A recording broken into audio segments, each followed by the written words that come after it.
Clope and Nidek Minster welcomes you to this broadcast of Varsity Softball on NKTelco Sports. We're at Four Seasons Park where Anna Rockets will take on the Minster Wildcats. Tonight's game is brought to you by the following sponsors. Crown Equipment Corporation, First National Bank, Keyhole Pizza, Winners Meats, Sydney All-Glaze Audiology, Precision Strip, Wagner's IGA, Airstream, Orchard's Family Floor Center, and NKTelco. Again, it's Anna against Minster. Anna 2-0, Minster 1-0. Right now, we'll have the national anthem on NKTelco Sports. We ask that you please stand, remove your hats, place your right hand over your heart, and face the flag in center field for the playing of our national anthem, the Star Spangled Banner.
Welcome back here to Four Seasons Park. Here, as we just had the national anthem here at Four Seasons.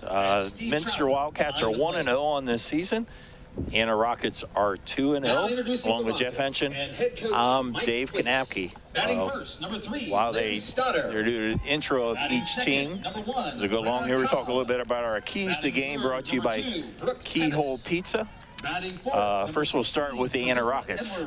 Well, Anna, they want to make sure that their pitching hits their spots. But Minster's a very good hitting team. Want to keep the ball out of the sweet spot the best they can for a very good attacking Minster squad. They need to make plays on defense. You don't want to give a good team like Wildcats extra outs. So make the routine plays. Don't try to do anything special. And be patient at the plate. Don't swing at bad pitches, but be aggressive. When it's in the zone, you got to go after it. Put the ball in play. Force Minster to make a play on the ball. Now for the Minster Wildcats, their keys to the game. They want to have plate discipline as well. They're a good hitting team. They don't want to go over anxious and make sure that they don't lose focus. Stay focused on the main hitting. Also for the Wildcats, adjust to the elements. It's breezy, it's cool, and it's early in the season. You mentioned it's 37 degrees right now, game time temperature, a breeze out of the west at 9 miles per hour. And they want to have good communication. You may think, well, what's that important about for softball? You know, it's not basketball, it's not football, but you need to know where the play goes. You need good chatter. Everyone needs to stay involved and on their toes and keep everyone in the game so they know what to do when the ball happens to come to you. Be ready to make the play and communicate on the diamond what's the next step. Those are your keys to the game, brought to you by Keyhole Pizza. As the PA is announcing the starting lineups as the Wildcats will take the field. They're 1-0 on the season. They defeated Salina 12-2 on Tuesday. And on this season, they're 2-0. They defeated Spencerville 12-2, and they defeated Botkins 18-1. So while the Wildcats warm up here, we'll go through our starting lineup. First for the Anna Rockets, our starting lineup brought to you by Sydney All-Glaze Audiology. Jeff, why don't you give us our Anna batting order? Okay, leading off for the Anna Rockets will be their center fielder, number 3, Liz Stouter. Then second, shortstop, number 1, Brenna Cobb. Then the catcher in the 3 spot, number 2, Brooke Pettis. In the cleanup position, third baseman, number 16, Carissa Edwards. In the 5th spot, first baseman, number 10, Taylor Dye. Playing left field, number 27, Morgan Shepard. Second base today, number 12, McKenna Pettis. And batting ninth for the Rockets, the right fielder, number 7, Madison Mumal. And the designated player, batting ninth will be Madison Brunson, number 23. She will bat but not play defense at this point. Pitching for the Wildcats tonight, Michaela Hoskins. Her battery mate is Savannah Bergman, and she's going to throw the next one down there on the infield. They have Hannah Oldigas at first, Emma Lynn at second, Lindy Hemmegarn at short, Casey Albers at third base. Outfield is Elena Albers in left, Ryland Trigo in center, and Addie Inskeep in right field. We're ready to get started here. Our first pitch with a game time temperature of 37 degrees. And stepping into the plate will be Liz Stouter, center fielder for the Rockets. Leading off for the Rockets, number 3, Liz Stouter. Hoskins looks into the sign from Bergman. First pitch, and there is a line drive into right field. Base hit by Stouter to start us off here. Well, what a good start for the Rockets. First ball, attacking. The pitcher was right in the zone and kind of going with it, pushing to right field. Like you said, Dave, an excellent start against a quality pitcher for the Wildcats. Brenna Cobb steps in the plate, looks over the third base coach where head coach Mike Place is coaching. Brenna was first team All Shelby County League as a freshman, hit .500 as she takes the first pitch high. 1 ball, no strikes. Stouter jumped on the first pitch for a leadoff single for Anna here at the top of the first. There's a pop fly. Underneath it will go Lynn, the second baseman, cannot get it, but it is a foul ball. Mentioned there by the home plate umpire, Steve Trout. On the bases is Brian Schoonover. A couple of veteran umpires, Jeff. Yeah, Steve Trout, number of years doing softball. I think he said 16, and Schoonover with 13 seasons, so veteran squad. And that was a tricky fly ball. They're going to get a chance here to redeem themselves, and they'll get the lead runner. But that fly ball, the wind we talked about, really moved the ball. It had some reverse spin when it went to the right field side, and second baseman couldn't make a play on it, but they do get the out 1-6 for the first out. This brings Brooke Pettis to the plate. Catcher for the Rockets. Pettis, second team All Shelby County League. Also hit with a good average last year. Yeah, .450. They have got some good hitters coming back from last year's squad. And Cobb, the batter before, batted .500. Pettis at .450. And, you know, they're playing without a key member that they were expecting or hoping to have this year, Dave. And, you know, they're going to have big shoes to fill with the injury to Peppelman. Yeah, Taylor Peppelman. And there is a lazy line drive over shortstop. So it's first and second. There is Brooke Pettis with the Texas Leaguer, they used to call that. Well, in the book, Dave, I wrote down base hit, so it doesn't matter how it got there. She's on base. She moves up the runner, Cobb, to second, and a good start here for the Rockets. You know, runners in scoring position have made contact, put the ball into play. Carissa Edwards steps to the plate. She takes ball 1. Also a very good hitter from last year. Yeah, .425. Again, this is the meat of the order. Cobb at .500, Pettis at .450. Chris Edwards batting out .425, and Taylor Dye up next at .325. So there's some good numbers, and granted that was last year, but there's another line drive. Line shot into right field, gets by the right fielder. 1 run will score. That will be a hit and an error, I think they'll call that, but an RBI there by Carissa Edwards plates the first run. It was a well-hit ball, and the right fielder just trying to make a quick play to maybe knock down the runner at first, but Inskeep had the ball go under or mid, kind of a bad hop, but it does allow Cobb to score easy, but allows, more importantly, Edwards and Pettis to move up an extra base, now second and third. Tyler Dye steps in, first baseman. In with runners, 2 runners in scoring position. 1 out here in the first inning, 1 run in for the Rockets. First pitch strike, the outside corner. Again, Dye batted .325 last season. So already 3 hits for the Rockets here in this inning. Pitch by Hoskins. A little bit off speed there as Dye swung through it. Hoskins had a nice year last year. Wasn't the #1 pitcher for the Wildcats, but was 5-2 with a 4.15 ERA. Their stud pitcher last year was Rachel Hoyne, 13-4 for the Wildcats, a very impressive 2.38 ERA. There's strike 3 there. Change up there. Got Dye looking there for the second out. Now batting number 27. That's a good pitch Morgan Shipper. for Hoskins. I mean, what a start the Rockets have had here. Now they get 2 outs, so you can relax a little bit, play back, get the sure out at first base, and try to get out of the inning with just a 1 run scored on multiple hits. Tough play. And there is a down the right field line. It will fall and spin away from the right fielder. Runners coming around third. Relay from the first baseman. Gets by the catcher. And the Rockets with 3 runs here in the first inning. That was a clean base hit. Had to reverse spin on it.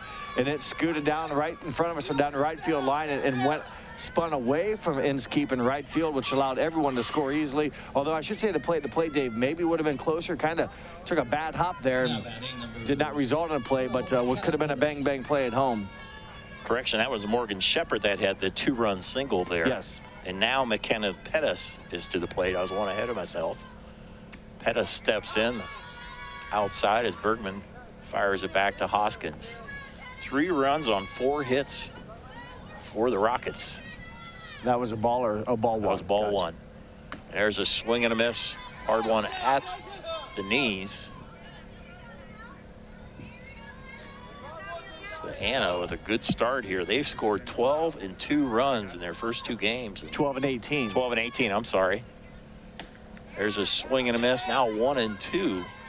Pettis against Hoskins with Morgan Shepard on second base. They went 12-2 over Spencerville on Tuesday, 18-1 over Botkins on Thursday. There's a pitch foul back to the backstop.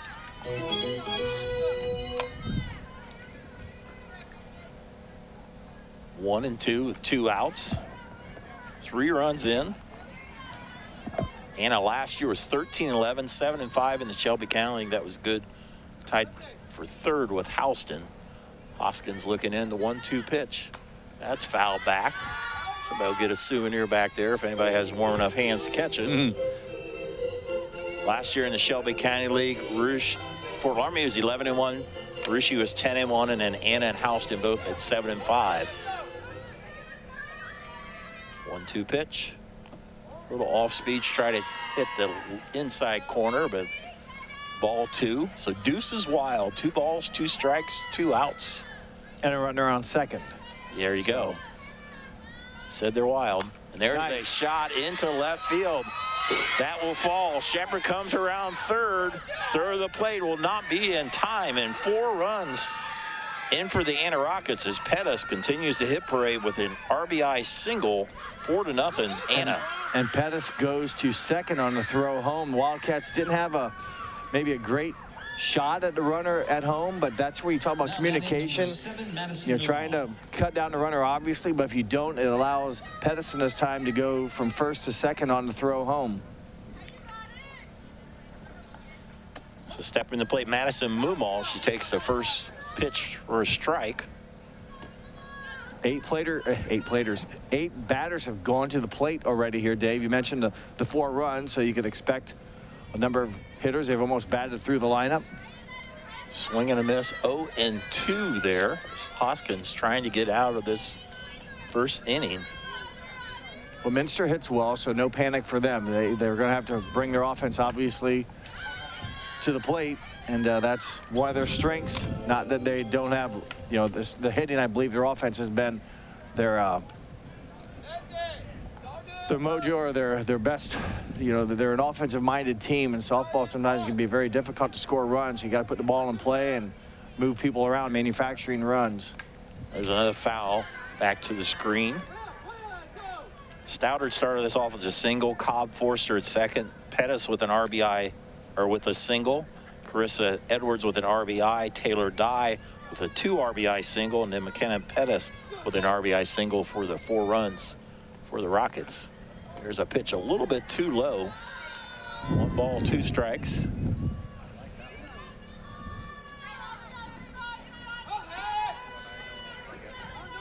On Madison Mumal, and she swings through that. for the third out, but 4 runs on 5 hits, 1 Minster error. In the middle of the first inning, and 0-4, Minster coming to the plate here on NKTelco Sports.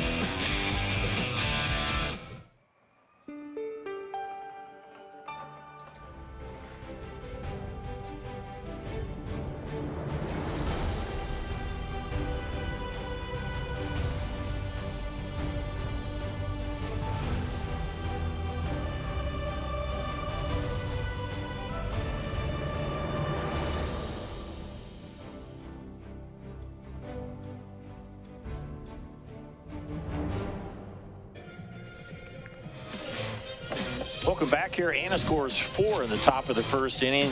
Minster with their first go-round. Let's have our batting order here brought to you by Sydney Always Audiology. Leading off and playing shortstop for the Wildcats, number 7, Lindy Hemmelgarn. Second up after her will be the catcher, number 5, Savannah Bergman. The pitcher, Michaela Hoskins, will bat third. She wears number 15. In cleanup, the first baseman, wearing number 28, Hannah Oldegas. The designated player batting wears number 23. Her name is Emma Gubo. The right fielder wears 21. Her name is Abby Inskeep. Second base, number 6, Emma Lynn. Third baseman, number 10, Casey Alvers. And batting ninth, playing center field, number 16, Rylan Trigo. The 9 that will face the Rockets here in the bottom of the first inning. They will face Bree Metzler on the hill, or in the pitching circle, I should say. For the Anna Rockets, she will face Lindy Hemmelgarn, junior shortstop, to start us off. Lindy Hemmelgarn, honorable mention last year in the MAC. Batted .354. Her dad is the head coach. Rob Hemmelgarn at third base, I believe in his 5th year. Very good record. First pitch is low. Let's look at the lineup. At first base is Tyler Dye. At second is McKenna Pettis. Brenna Cobb is shortstop. Carissa Edwards is at third base. As is a 1-0 pitch coming up here to Hemmelgarn. That is outside 2-0. In left field is Morgan Shepard. In center is Liz Stouter. In right field is Madison Mumal. And the catcher is Brooke Pettis. For the Rockets, defending a 4-0 lead right now. Pitch here by Metzler, 3-0 now on Hemmelgarn. Well, the Wildcats, as mentioned, the keys of the game will have to be disciplined at the plate. They find themselves down by 4. And, you know, the big thing is you want to be aggressive, but you just don't want to overdo it, especially if Metzler can't find a strike zone right away. Take what you got. They'll take the walk, the opening batter for the Wildcats on base, and that's what they need is a start to climb back into this deficit. They'll bring Savannah Bergman to the plate. Catcher, first team All-MAC last year. A very good hitter as well. .406 season average, scored 32 runs. You mentioned the first team honors at the catching position. See once here if they try to hit behind Hemmelgarn and get her on the move. So there's another ball. So 5 balls so far by Metzler as they try to throw behind Hemmelgarn. Lindy back easily. Minster 20-8 last year. They were district runners up. Lost a tough 5-4 game to Lincoln View. You mentioned the MAC championships. The banner out there has them winning it in 14, and then 3 years in a row. There's a nice hit gapper, Dave. That'll be extra bases. Double for sure. Hemmelgarn thought about going around third, but she will stay. So runners on second and third here on the double by Savannah Bergman. Yeah, good answer for Wildcats here as they bring their offense to the plate. And a chance here for Hoskins to help herself after giving up 4 runs. Has a chance here. She can cut this lead either in half or by 1 or by at least 1 with a base hit or a long fly ball. But just to follow up on the MAC championships, won it in 14 a year. They also were state runners up. And then 18, 19, and 21. So basically 3 years in a row.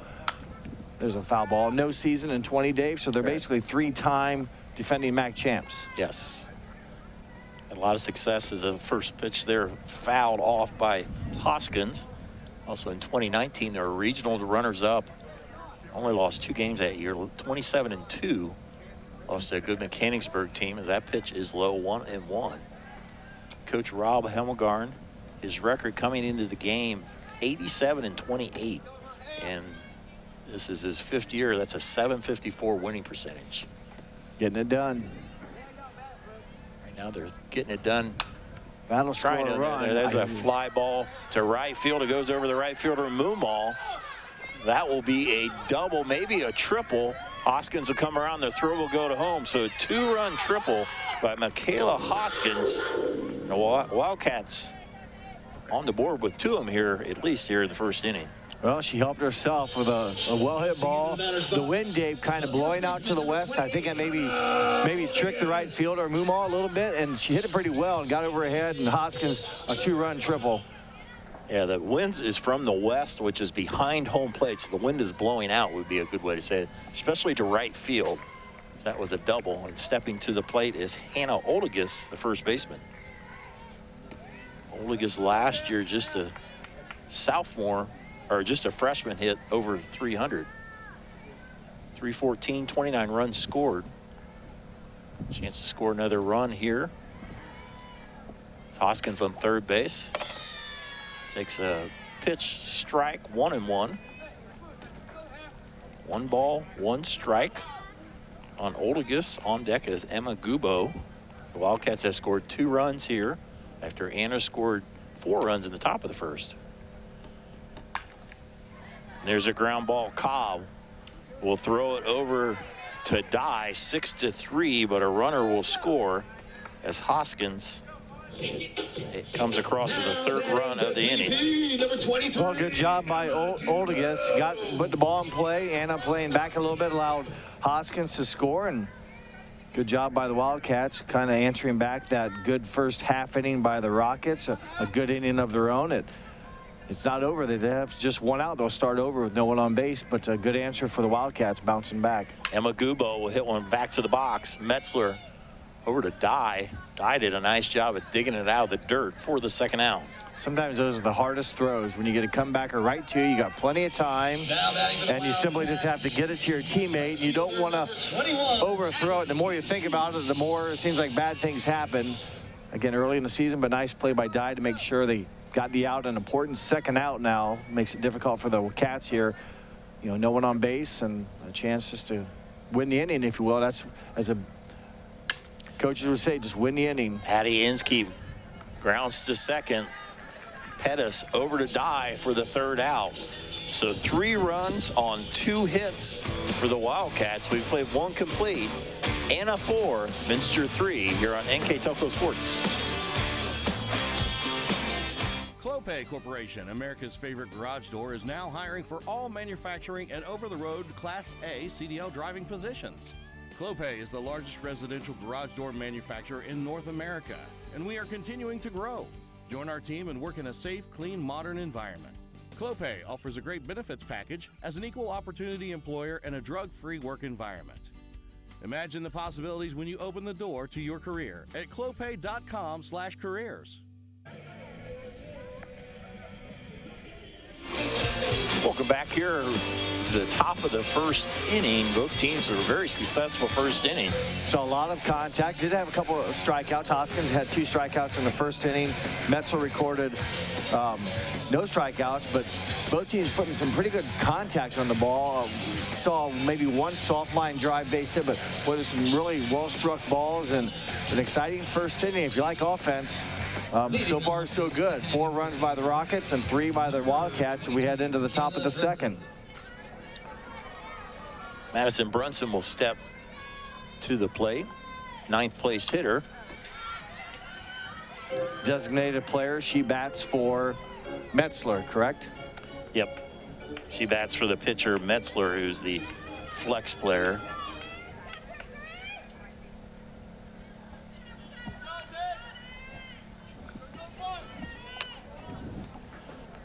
Oh, 1 pitch as it swings through there, and the off-speed pitch there by Hoskins. My bad, this is Michaela Brunson in there. I had Madison. And there's a swing and a miss as Kayla. Called, no, she went down looking. There was top of the zone, a backwards K, first out. Dave and I are correcting our notes here. Back to the top of the order, number 3, Liz Stouter. Back to the top of the order, Liz Stouter, center fielder. Got the game off, started Dave quickly. That first pitch hitting a single to right field. Got the offense started for the Rockets, and they built upon that, but it was a first pitch hitting. This time she takes first one for a called strike. No balls, 1 strike. A little bit of an off-speed pitch there by Michaela Hoskins. And there's another one fouled off. So on the 5th there, Stouter had a line shot into right field, I believe on the first pitch of the game. It was, yep, first pitch. Clean hit. It was later then forced out by Cobb on the fielder's choice, but looks like a speedy runner. I'd like to get her on base and see if they can move her around. There's a swing through. It gets past the catcher, Bergman. She does a nice job of scrambling there. Made a nice throw. Olagus, yes. Yeah, bullet down to Olagus. Again, kind of in the baseline there. Stouter, when she struck out, the ball skirted loose, but it was right in line. So Bergman had to kind of maneuver, make a good throw, and a nice play by the first baseman. Olagus give her a nice big target down there, made a bullet throw. So good arm by Bergman. Again, I think she's a weapon behind the plate, too, maybe throwing runners out if that becomes the situation. Cobb fouls the first one. Cobb hit into a force out in the first inning. Talking about that throw to first. In softball, you also have the extended first base. Yep. I don't know if it's the exact term on that, but you know what? Was she? She was on the runner's side. So is she allowed to stand on the orange? You know what I'm saying? I don't know for sure, yeah. If you're trying to find out what we're talking about, there's a first base, the white one, and then there's the orange base to the right that the runners are allowed to touch. In this case, Olagus, I think, was touching the orange. It must be the runner's base, I thought, but maybe if you're on one, the runner can do the other. I don't know for the exact rule on that, but I kind of like that maybe idea. She switched, yeah. And in fact, I don't know if it's this year, Dave, and I don't follow baseball a lot in major leagues, but I thought they were talking about making the bases bigger. They were talking about making it bigger, and they even talked about having they talked in high school baseball having the second base like that. Gotcha. Avoid a lot of collisions and injury and spikes. You know, these girls wear spikes, guys. I wouldn't want to have a spike get on my foot while I'm trying to, reach for first base on a bang play. So it helps avoid some of that. 2-2 pitch is low and inside, so count is full on Brenna Cobb. But I don't know where I read that earlier this spring about that major leagues, and I don't know if they would keep him at 90 feet from the front edge. I think they are. It's just a bigger base, and that's will be pop back. Bergman giving chase, but that will be out of play. One thing I would do, Dave, though, is if you're on first and trying to get to second's now closer, so maybe it's a little shorter. Like they would say, it's like almost a foot shorter. It's significantly bigger. Yeah, but it may help stolen bases. Yes. I just don't think you see many stolen bases in Major League anymore. I think that's what they're trying to do, is encourage the running game a little bit. So 3-2 pitch, and there is a fly ball to right field. Inskeep will gather it for the third out. Nothing across. We'll go to the bottom of the second inning on our First National Bank scoreboard. Anna 4, Minster 3 here on NKTelco Sports.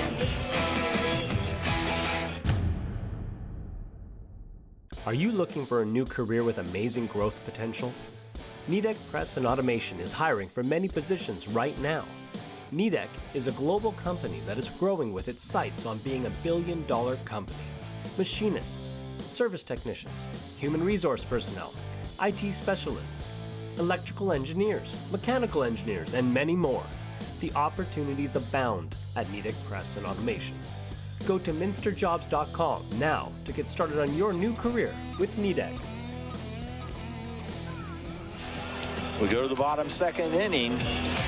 Anna with a 4-3 lead for the Wildcats. First three batters of the Wildcats will be 7, 8, 9, Emma Lynn, Casey Albers, and Rylan Trigo. Thought the Wildcats defensively, Dave. Hoskins really shut down the Rockets in that top of the second. A short inning, 3 batters a minimum. That was pretty quick. A good response, if you will, from Hoskins after that long first inning where 8 batters went to the plate, and Anna got 4 runs. So we'll see what's now if Metzler, who faced 6 batters in the first inning, can kind of control that Minster offense and get through the bottom of the order and start the third inning with the top of the order. Emma Lynn, second baseman, 1 for 2 in the Salina game on Tuesday. Steps into the batter's box to face Bree Metzler. Metzler gave up 3 runs on 2 hits in the first inning. Had a little bit of trouble finding the plate early. Threw like 5 or 6 balls to start, and she throws a ball in the dirt to start the second inning. Yeah, walked the leadoff Hemmelgarn on 4 straight pitches to lead off the game.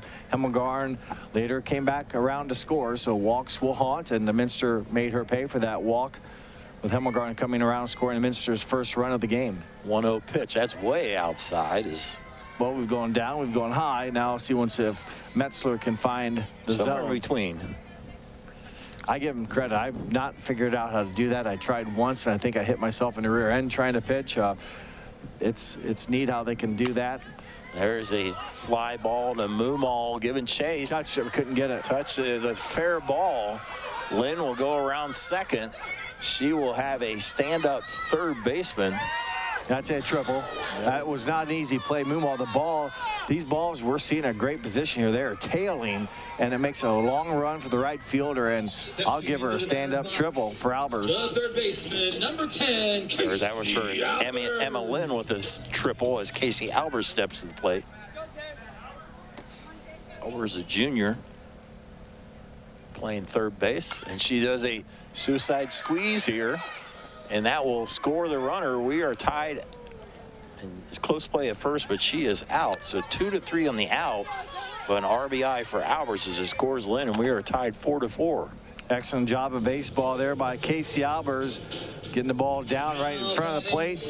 Catcher had to come out, make the play, and then no one there to cover, so Lynn scores. RBI for Albers. Just like that, it was 4-0 as head coach Rob Hemmelgarn talking to the home plate Steve Trout, just disputing a little bit on if it was a thought Albers should have been safe at first base. Yeah, it was bang down there, and good throw by the catcher and a good play by, I think it was a second baseman covering. Albers jumped up right away like she thought she was safe, as that's a strike one, and usually the runner will know, maybe they're hopeful thinking sometime, but you can usually tell if you're on the base before the first baseman. Think the instinct is you're a runner, you want to be safe, so you're going to act like you're safe. Obviously, we can't instant replay and challenge anything in high school, so you try to sell it, and it's also not necessarily wrong, but just your natural instinct. You want to be safe, so you're hoping, you're calling yourself safe, and who knows, she might have been, it was bang Play. Rylan Trigo is at the plate, the center fielder. 1-1 count, or no, 0-2 count. Hey, the sun's coming out.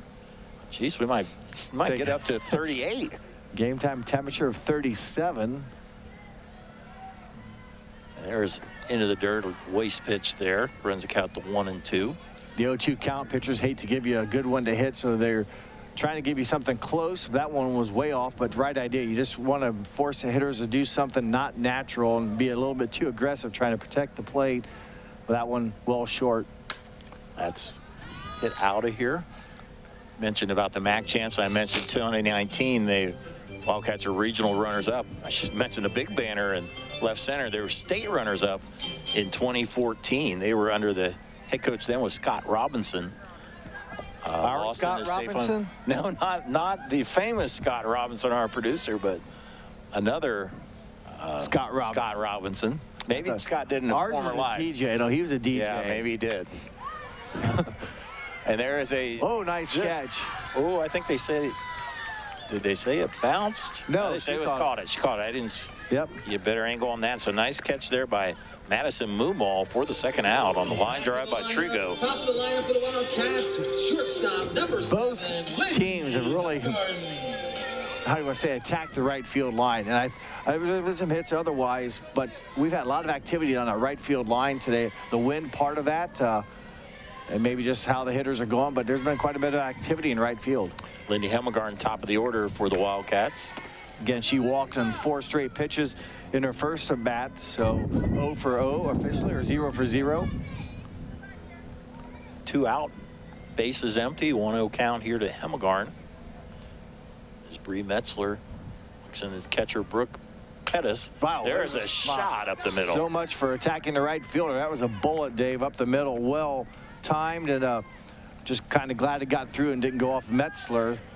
The pitcher, if she wasn't able to field it, you just hate for those to go off the shins as well. So that brings Savannah Bergman to the plate. So 2 outs. Hemmelgarn on first base. I wonder if action is going to be happening from first base here with 2 outs. You don't take a lead in softball. You can't leave until it's out of the pitching circle. We'll keep an eye on Hemmelgarn at first base. A good hitter, Bergman, to right field. And there's a nice catch by Morgan Shepard for the 3rd out. So 1 run on 1 hit We go to the third inning, all tied at 4 here on NKTelco Sports.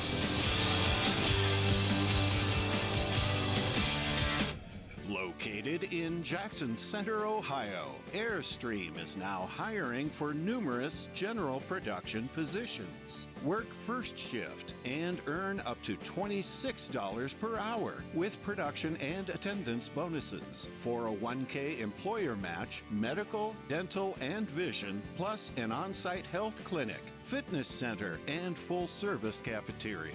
Visit airstream.com/apply to learn more.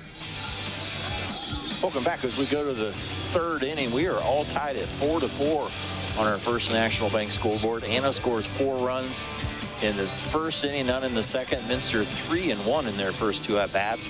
For their Anna Rockets, will have their meter, the order 3, 4, and 5. Brooke Pettis, Carissa Edwards, and Taylor Dye to be hitting off Michaela Hoskins. It's been a fast-moving game. It's one nice thing about softball. You mentioned last inning when Hemmelgarn was on first, no leading off. So you don't have all those throws over to first and this and that. It's a fast-moving game. Doesn't give us much time to really talk off air, Dave, as we're already starting ready to play here in between innings. That's what makes the game kind of fast and enjoyable to watch is a little bit faster pace. Yeah, I'll tie something into that in a little bit as Brooke Pettis steps to the plate. As I had a daughter and a son playing at one time, and there's a swing and a miss. They were both playing varsity at the same year, and come here and watch a daughter play. They would get through the whole game, go uptown to watch the son play the baseball game, be like the bottom of the 4th inning. It's how much faster the softball. There's a shot off of Oldigas. It's foul ball. It's foul ball. It was, she touched it. The ball was in foul territory. It's not where her body is. Yep. It was, the contact was made on the right side of the foul line. So good call by Steve Trout. And again, I've had a great seat today. I'm seeing all kinds of action down this right field line, but ball well struck there by Pettis, and Oldigas just, it was a rocket shot, hit her too much in the heel of the glove. 0-2 pitch and a swing and a miss. But you mentioned then you got to see most of your son's game and all of your daughters. So, yeah, it's a fast-moving game. Yeah, I never really thought that until I had 2 kids in that. So that is a strikeout there, and that's the, if I have my numbers right, I think it's a 5th strikeout by Hoskins. Oh, you're right. I got as Carissa Edwards steps in. We'll check this. That's, wow. And there's a base hit over shortstop for Edwards. She's now for 2 for 2. Let's see, I think Hoskins had 2 strikeouts in the first inning, 2 in the second, and 1 there. So you're right. You're right, Dave. I'm right again, Jeff. Is the right way to say it. Tyler Dye will step to the plate. You got me there. Yeah, Dye was a strikeout victim in the first inning, Dave, so she'll look to put the ball into play here with a 1 out and try to advance Edwards. There's a pop fly right ahead to Hoskins, and for the second out as Jeff almost gets hit by ball from foul ball. The other side, there's a JV game going on. JV is playing Lincoln View. And before I thought I heard one hit I was like, where's it coming from? I thought the same thing earlier. We heard a ball, and what's going on? I about took that one off the noggin. So Dye pops out to Hoskins for the pitcher. Second out and step into the plate is Morgan Shepard. She had a big hit in the first inning. Yeah, 2-run double that plated 2 runs, and she later came around to score herself. So good hit. I didn't write down where she smoked that double, That was to left field, left center field, I believe. Yeah, I think you're right, left field, because I'm just going by memory. I didn't write it down myself. I've been trying to do that. I failed to write down where her ball went. 1-1 pitch to Shepard. There's a just down low as Hoskins reacted in a way as what you wanted to strike, as she is now basking in the sunlight. Oh yeah, this is nice. And the wind again is about mild, 7 to 8 miles an hour, but it's behind us. There's the one to center field. Trigo catches it for the 3rd out. So no runs, 1 hit. We go to the bottom of the 3rd inning, all tied up at 4 here on NKTelco Sports. Hi, I'm Mallory. My grandpa's been making the world's worst pizza for 30 years. That doesn't look like the world's worst pizza. Grandpa, I know why they call you Chunky Bob. It's because you use chunky ingredients on your pizza. Of course, it's not because I'm fat. Grandpa, this is the world's best pizza. Keyhole Pizza, come check Grandpa out. Dine in or carry out. Welcome back here to Four Seasons Park on a brisk day, but a good ball game here. Type at 4-4 as we go to the bottom of the third inning. Up for the Wildcats, they'll also have 3, 4, and 5. Hoskins, Oldigus, and Gubo. So a little hit off of Bree Metzler. Talked off the air. It's 37 degrees at game time. I coached a lot of Little League teams out at Four Seasons Park, and out here in the spring, it is always windy. And my rule of thumb was I never had a practice unless it was 50. Not 37, it was 50. It was not so much for the kid, it was for me. Yeah, I don't blame you. And here, though, you got to take advantage. You got to take advantage of dry weather, and Yep. you know it's dry, no doubt. Again, it could be worse. I mean, it's a nice 37. How's that sound? Yeah, it's not super breezy. I've been in much worse out here before. So. But again, I think the key for us, David, the wind is behind us, so it's not blowing down our face. And the high school kids are much tougher than I was. Yeah. The Little League coach is what it comes down to. And they're more mobile now. Yep.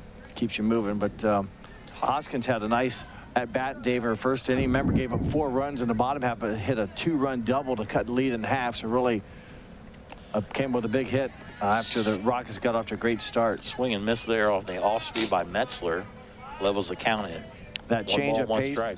Dave, is so important because hitters are too good. You just develop a natural timing, and there Hoskins was way out in front of it. And we talk about that like with volleyball, when you attack something really hard or you mishit it or purposely hit it lighter, it's tough for the defense to react. Likewise here, it's tough for the hitters to react when they're sitting on something and it doesn't come there. In softball, it's such a short position. Yeah. I think it's only 43 feet, if I remember right. 43 feet, it's a quick reaction. So if you have that, you're used to swinging quick. It's a quick swing. You can't really. But if you do the off speed, you can throw the timing off. And there's a nice hit by Hoskins there. She adjusted well for her second hit of the day. Yeah, both of her hits kind of over that second baseman's head, or to that right center field for Hoskins. Hannah Oldigus will step to the plate. She recorded an RBI, David, in the first inning on a ground out. That's it scored Hoskins, but she was retired short to first.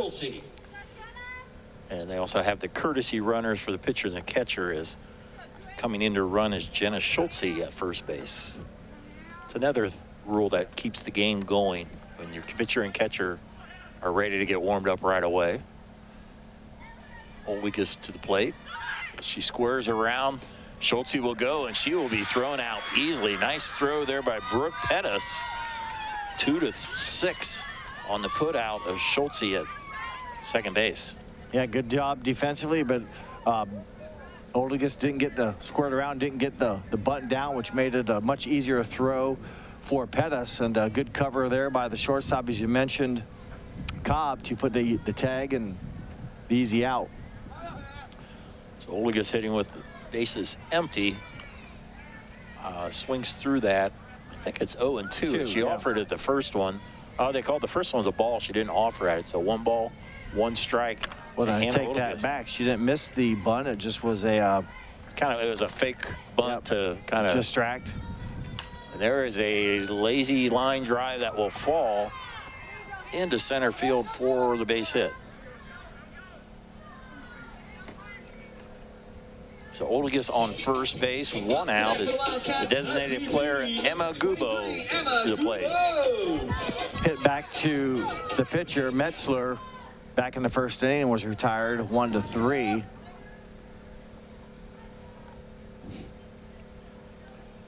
Gubo stares in against Metzler. There's the wind by Metzler. Nice pitch right at the knees for strike 1. Oldigus made it look like she was running there, and Pettis up quickly from her crouch. Makes her go back. So 0-1 pitch coming up to Gubo. There's a shot to third base off the pitcher's glove. A third baseman's glove, I think it was. Yeah, the third baseman's glove. Well struck. I would give that a base hit. Oh, yeah. To my mind, that was well hit. Tough play for Edwards, and she got a touch, but just not enough on it to keep it, to make a throw. So 2 on with 1 out. Addie Inskeep to the plate. Inskeep was 0 for 1 on the day. Was out second base to first base back in the first inning. Looks at ball 1 for the freshman, Addie Inskeep. Played a little bit of JV basketball this past winter. And volleyball, varsity, I thought a little bit at times. Slightly, just a little bit. I think one of the games when someone got hurt, she came in. But mostly JV. Remember There's some of a these shot. names. Well hit. Base hit. Oldigus comes around third base, and an RBI single there by Addie Inskeep. Nice hit and well timed. And like you said, runners moving on contact once it went up the middle. Turned out to be an easy scoring opportunity for Oldigus from second base, and Gubo all to third. Emma Lynn will be batting with 1 out. Runners on the corners as the Wildcats take the lead 5-4. Then a triple to start off the second inning. Her first at bat and gets an RBI single. In the hole, it's short. So in to score is Gubo. On the RBI by Lynn, as Lynn is now 2 for 2. Yeah, well struck. A triple to start off the second inning, came around to score, and now giving her team that extra run here. A ball well hit, and that also now 2 runners on base as Inskeep moves up from first to second. 5 straight hits for Minster to start this inning, but for the lead runner was cut down on a steal attempt, and there's a foul by Casey Albers who steps to the plate. Yeah, you take away that caught stealing, and if they wouldn't have run, that could have been another run. So Rana fortunate to get that lead runner, but in a bind here, just with 1 out and 2 runners on for the Wildcats, who've been making pretty good contact here against Metzler. See on our First National Bank scoreboard, lead now 6-4, and there's a high pop fly. Should be infield fly. Tyler Dye They called it. Yep. Catch a infield fly with runners on first or second or bases loaded with less than 2 outs. Batter's automatically out, and that was the call. Yeah, scooting over. I heard him yell it, and I think they have a closed fist. Not for sure the signal, but I heard him say something. That way you can't purposely drop the ball and get double play out of it. Yep, that's the purpose of the infield fly rule. As Rylan Trigo steps to the plate. 2 on, 2 out. Off speed, swings through it. And Albers was able to get back to first base as she took off for second. Yeah, the ball kind of squirted by, and luckily for the Wildcats, Pettis didn't see the big lead that Lynn had. She was caught, but Pettis didn't see it right away. She was looking at the runner going from second to third or dancing around down there. By the time they threw it to first, Lynn able to get back. 0-1 pitch outside, 1-1 now on the Rylan Trigo. Trigo had was retired in the second inning on a fly ball to right field. It was hit pretty well, but right at the right fielder. Anytime you're the last batter in high school, you're kind of the leadoff for the leadoff. If you can get a hit, that brings the leadoff batter up. And there's a ground ball to Cobb. Nice play by Brenna Cobb for the third out. The Wildcats with a good third inning. They scored 2 after 3 complete. Minster 6 and a 4 here on NKTelco Sports. At First National Bank, we are working hard to make your life a little easier. With products like Card Valet, an app allowing you to control your cards with real-time notifications, transaction restrictions, and spending limits. The ability to access your money through 55,000 all-point ATMs across the country, surcharge-free. Live customer support when you need it. And online and mobile banking, allowing you to gain access to your financial information wherever and whenever you like. First National Bank, making your life a little easier. We go to the 4th inning, and a very good game so far. A lot of offense so far as the Wildcats lead. As you see the line score there, they lead 6 runs, 9 hits, 1 error. Rockets 4, 6, and 0. Not only good hits, good defense, only 1 error. Yeah, we've seen both teams, especially with the elements today, the wind being a little bit of a factor early in the season. All that said, just one miscue so far, and even, but now I think they've got to get their hitting back together. They've had a good first inning, but struggled here innings 2 and 3. 7, 8, 9, Pettis, Mumal, and Brunson. For Coach Mike Place. Pettis had a single in her first at bat back in the first inning. Hoskins So Anna looks like they have somebody warming up in the bullpen down the first baseline. There's a strike at the knees. 1 ball, 1 strike on McKenna Pettis leading off here in the top of the 4th inning. Oh, it's Carissa Edwards is warming up. And there's a line shot just inside the left field line as Pettis will come around and beat the throw to second base. So double for Pettis? Double for McKenna Pettis. That ball wasn't fair by much, Dave, but slapped it down that left field line, and good start here. I mentioned Anna, like 4 runs back in the first inning, and kind of a quiet innings 2 and 3 offensively. Would like to kind of get back that rhythm, if you will, and try to hang or stay in rhythm with what the Wildcats have done on the board, scoring in each inning, winning the inning. Madison Mumal to the plate. She'll square around, tries to get the bunt down. We'll go foul. Don't know if Hoskins meant it, but you know, kind of in that situation, if they felt it was going to bunt, sometimes those harder pitches are hard to get down as a bunt, and it's hard for hitters to hold back. And what often can happen is a pop fly or pop out. And but it turned out, you know, as Pettis or as Mumal couldn't get the bunt down, those higher pitches I think are harder to drop down. Squares around again, fouls it, just caught a little bit of it for the second strike. Now that pitch was down. That time I think Mumal just missed it. But see, now here are 2 strikes. Obviously, if you square around to give yourself up to bunt and foul it off, you're out. So they might give her just a swing option here with the 2 strikes. Winding the pitch, that's his foul back as she's swinging away. Yeah, protecting the plate, just missed that one and stays alive.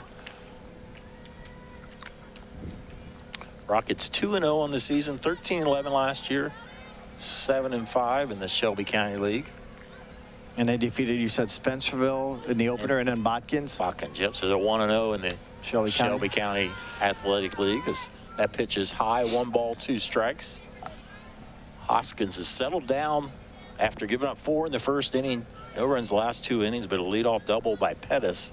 That pitch is high, gets off the glove of Bergman, as going over to third base will be Pettis. That would pass ball? I think it'd be a pass ball because it went off the catcher's mitt. Usually if it hits the dirt, it's a wild pitch, but not all the times. I mean, you can throw it over the catcher's head and she has no chance to touch it, but that time it did go off the top of the mitt, a little bit high there, and it does allow now Pettis to get to third. 2-2 pitch now. There's a ground ball. That will be foul. Nice job on third base by Pettis. As a runner, when you start running, don't run in fair territory, stay in foul territory. If she would have been in fair and that ball hit her, she's out. So coach placed down there with her, probably keeping her in foul territory. You can't get harmed as far as being out if it hits you in foul territory. 2 balls, 2 strikes, and there's a swing and a miss. Well, good at bat from Mumal, Dave. She fouled off about 3 or 4 pitches, a couple bunt attempts, a couple foul balls swinging, but eventually Metzer, though, wins the battle, gets the first out on the strikeout. 6th strikeout for Michaela Hoskins. To plays a 9th place hitter, Michaela Brunson. And Brunson went down looking in her only at bat. She tries to bunt it. Bunts through that one as well. It wasn't a true suicide, Dave. Is that what they call it? It's like a safety squeeze in baseball. I don't think you really have it in softball because you're not stealing. But I didn't know if the runner. Yeah, that's true. I guess the runner really hadn't got much off, and the third baseman was in front of her. I guess you could. It just you can't leave as. Yeah, that's right. You can't lead off till it leads the circle. And as she bunts through the second one. Yeah, they're trying to put the ball into play, force Wildcats to throw it, maybe then try to go home on the throw to first. Tough hole now, though, for Brunson, down 0-2. Swing and a miss. And second Anna batter not able to get the bunt down and ends up in a strikeout. So now 2 outs. Back to the top of the order is Liz Stouter to the plate. 1 for 2 on the day is Stouter, a leadoff single in the first inning. Struck out swinging in the second, and she needs to come through here with a big hit or get on base, keep the inning going, try to get that runner home, Pettis from third. Swing and a miss there on Stouter. Hoskins bearing down here is a leadoff double by McKenna Pettis. And that ball that Pettis hit was just fair. I mean, if it had gone foul, you know, it was a good hit by Pettis, but it was 6 inches away from being a foul ball, and then you don't know, maybe she retires or eventually, but she's been in control much more efficient here after that first inning. That pitch was high, 1-1. And there is a shot up the middle, an RBI single by Liz Stouter. Nice piece of hitting by Stouter with the 2 outs, a huge 2-out hit, runners in scoring position. You don't want to waste that, especially since there's a leadoff double and got to first or got to third without any outs. You hate to leave her hanging. So great job of hitting by Stouter, get the RBI single, and more importantly, the 5th run of the game for the Rockets. Brenna Cobb steps to the plate. Cobb 0 for 2 on the afternoon, or evening, I should say. There's to Hemmelgarn. She boots it, tries to flip it to second. So that will be an error. That was a little too hot to handle as I think it went off her knee as she limping a little bit there at shortstop. I think she went down on one knee and the ball went through her and off her knee. And when she didn't field it cleanly, then things panicked a little bit because now you know you've got to make a play, and yeah, it's a tough play. Try to underhand or flip it, and it just was off the mark to the second baseman and covering. And so the fielder's choice will go in the books for Cobb. The Stouter will be safe. I have it as an error. Yep. Error, as it'll bring Brooke Pettis to the plate, the catcher. 2 on, 2 out. Hoskins with the pitch. That is high. So Stouter on second base. She had an RBI single with 2 outs, and then Cobb reaches on the air at shortstop.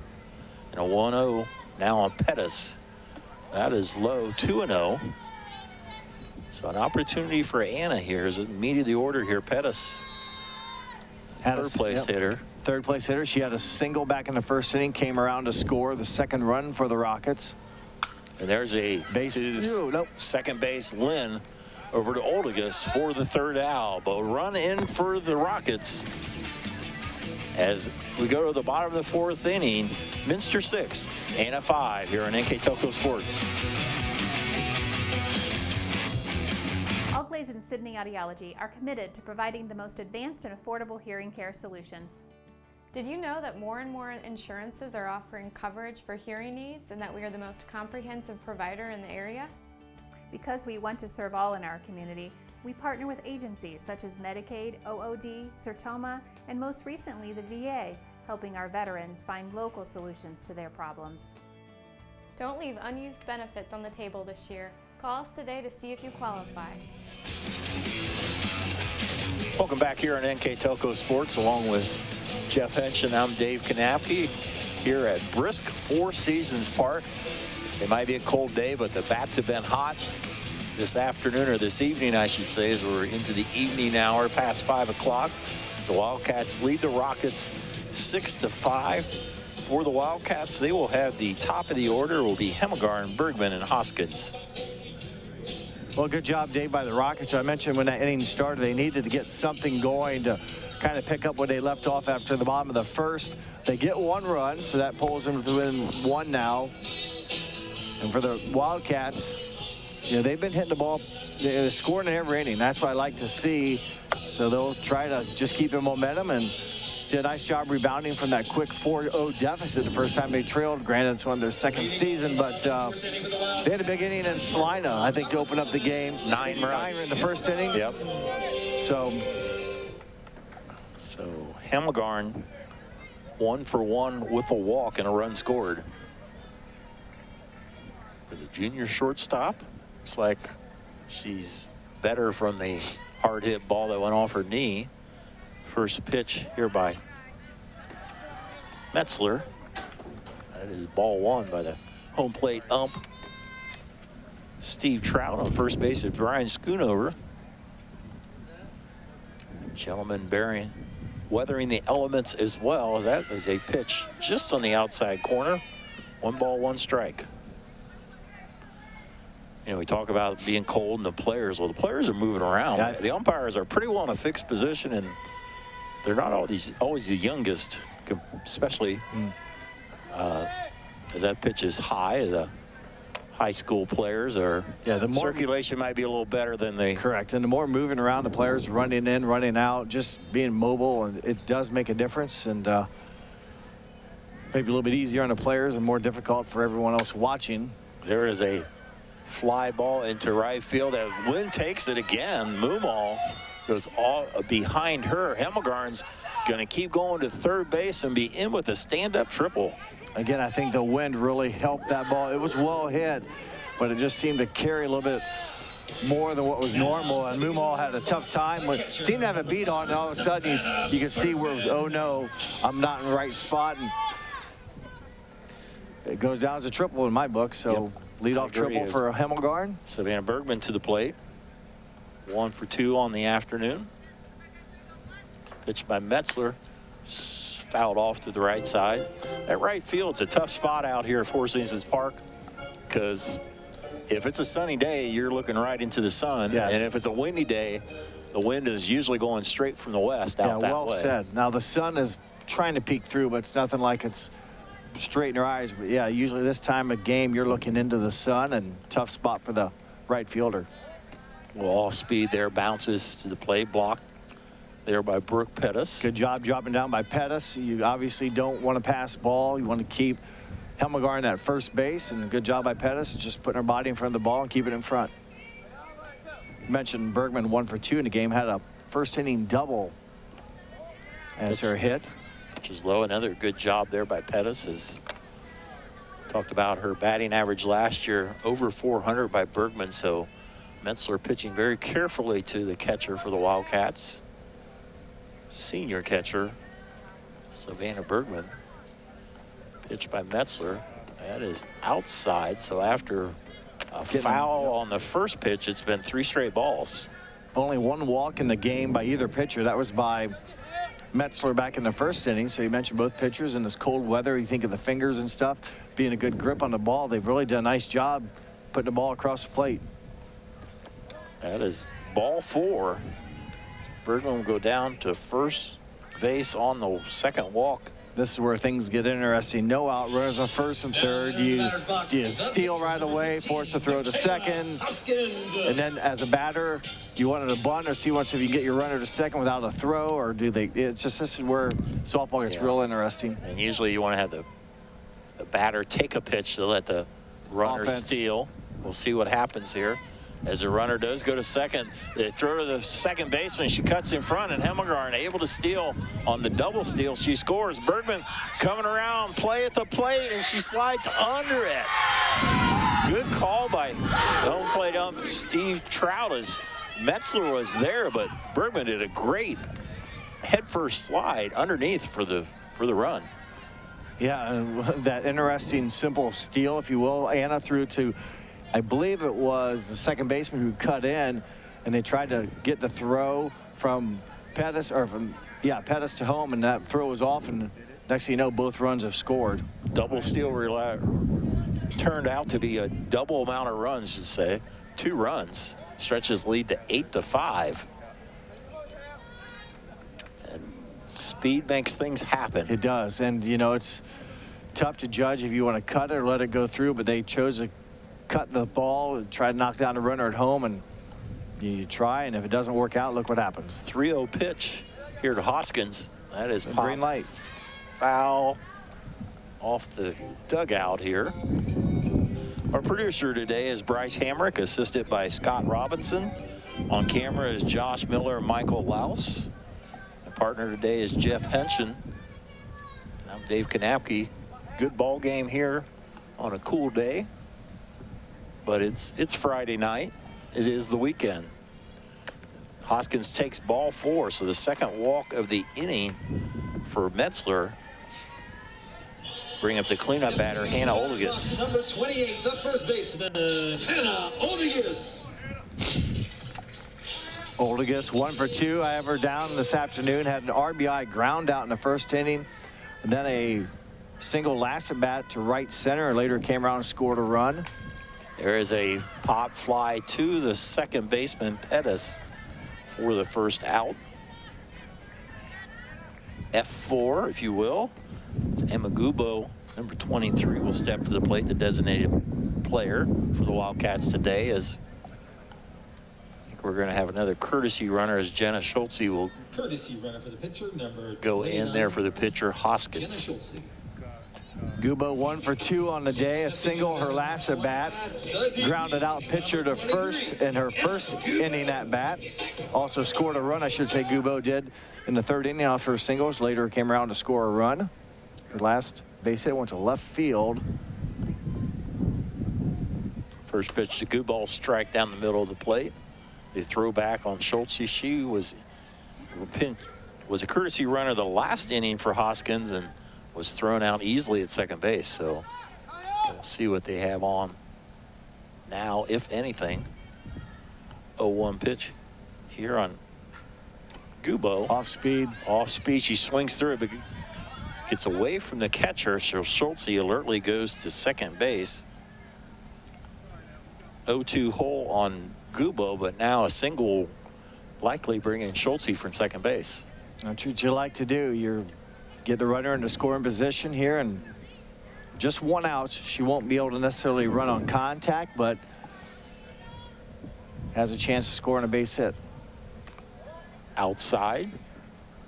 A little bit of a waste pitch to try to entice the batter to swing at a bad pitch. Smart pitch there by Metzler. Runs the count at 1-2. That's why you try to get ahead of your batter that you can be in control of the at-bat. Now the 1-2 pitch, a little off speed again outside. 2 balls, 2 strikes, 1 out, 2 runs in on this inning. Wildcats have plated runs in every inning, and that's kind of a trademark, if you will, of good teams. They can put the runs on the board. And there is a off speed there, and Cobb will double up the runner. Schultz kind of in no man's land. Nice play there by Brenna Cobb for the Indeed Any double play. But 2 runs in for the Wildcats on our First National Bank scoreboard. They lead by 3 here on NKTelco Sports.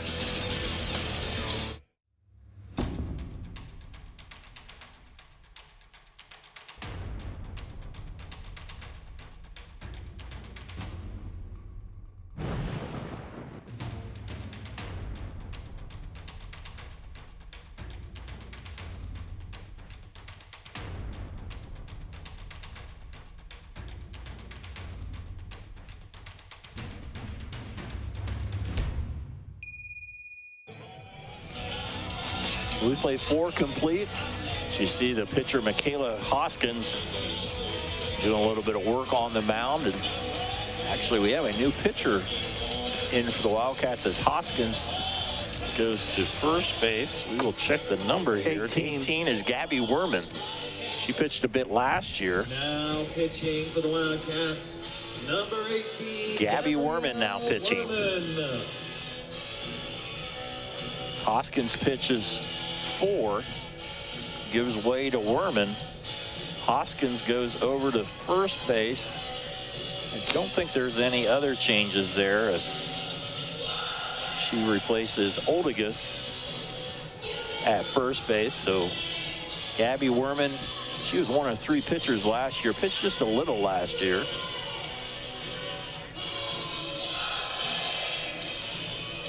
So she comes in relief of Hoskins, and she will come in and face the cleanup batter, Carissa Edwards, followed by Dye and Shepard. Carissa Edwards. Home plate ump Steve Trout making sure the Minster dugout knows of the change. I've also put Worman in the batting order at Oldigas' place. Worman last year, Dave, was 1 win, 2 losses, and 4 outings. Very good. 1 of 3 with Rachel Hoying and Hoskins last year. So Hoying gone this year. 13-4 record was her mark, and a 2.38 ERA was Hoying. So look to Hoskins and Worman and others, if you will, to help. So Edwards steps in. First pitch is fouled straight back. You know, softball is another thing they're different with baseball is you can use the same pitcher over and over, the natural throwing of underhand, but it's always good to develop depth. If somebody's off a little bit, yes, or to not maybe depth for this year, maybe not for next year, you develop a pitcher for next year. And Coach Hemmelgarn has been doing it the last couple of years. As today he brings in a second pitcher as Worman. That pitch is inside. 1 ball, 1 strike. Rockets down 8-5. Here in the top of the 5th inning, they were ahead 4-0 in the top of the first, but Minster has come back and scored every inning. There is a high fly ball. Hamilgarn at second base, or at shortstop, I should say, for the first out. Edwards is retired F6. Tyler Dye stepping to the plate, looking for her first hit. Struck out looking in the first and popped up to the pitcher in the second, or her second at bat.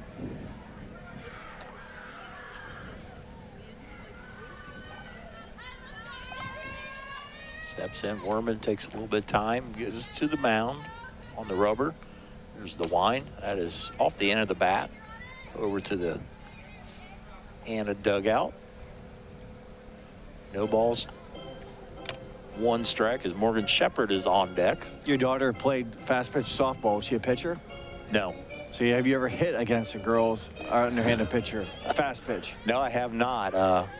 They did have something here, I think, during the.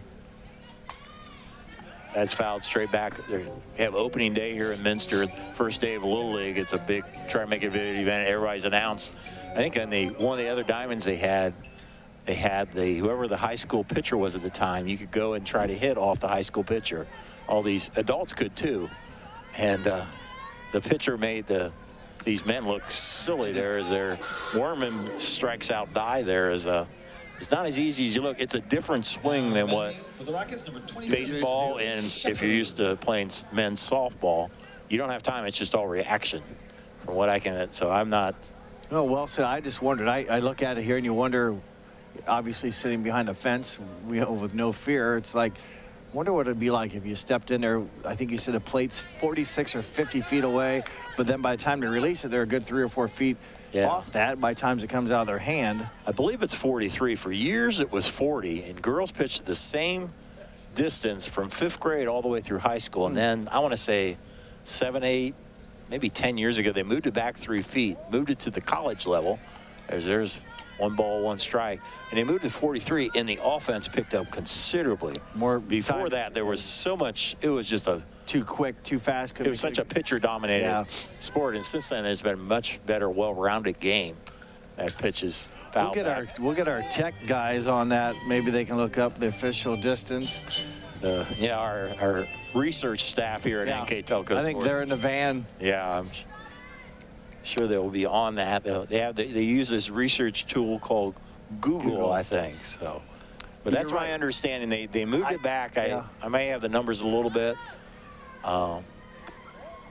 It was around that. It was after my daughter graduated in 2008. It was after that time, so that they moved it back. They moved it back, and then the offense really picked up, and so you can see a lot of offense. Otherwise, you had a lot of 2-to-1, 3-2 pitchers totally dominant. They still are a big part of the game, and there's Shepard strikes out. So into the game, Gabby Worman retires the Rockets in order.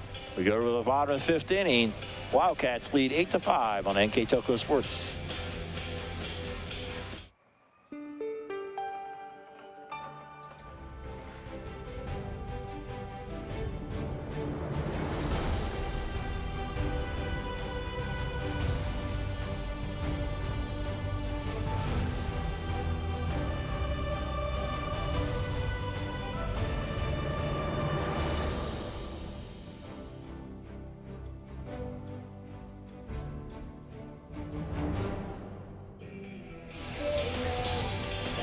Welcome back. You get a look at Bree Etzler as you see the line score there.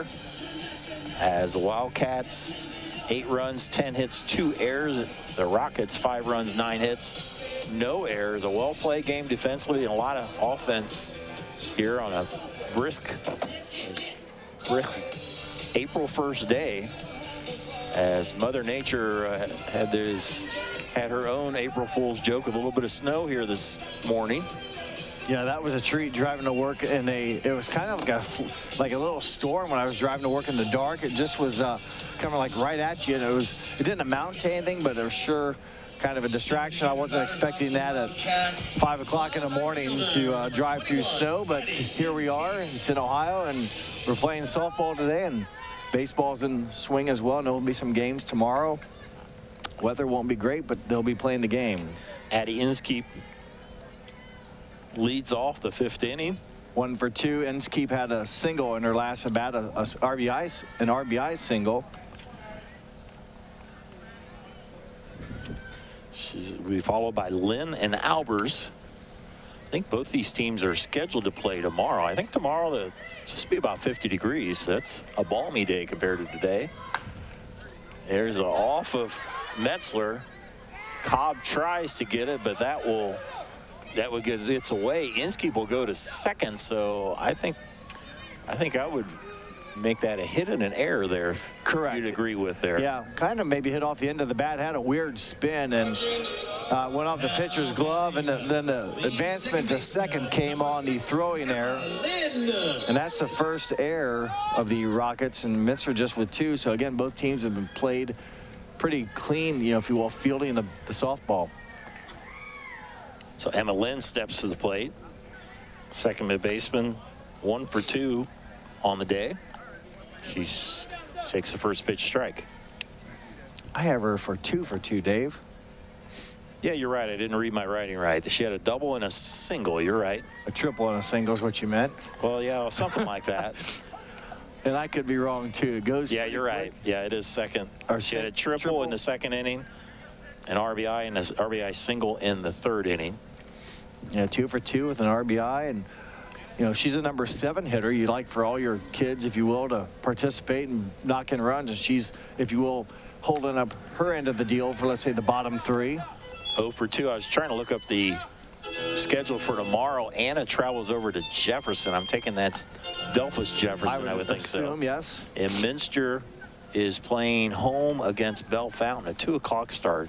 2 o'clock start's a good time to start here at this time of the spring. That might be closer to that 50 degrees. I have a doubleheader at New Knoxville to watch, if you will, and that starts at 11.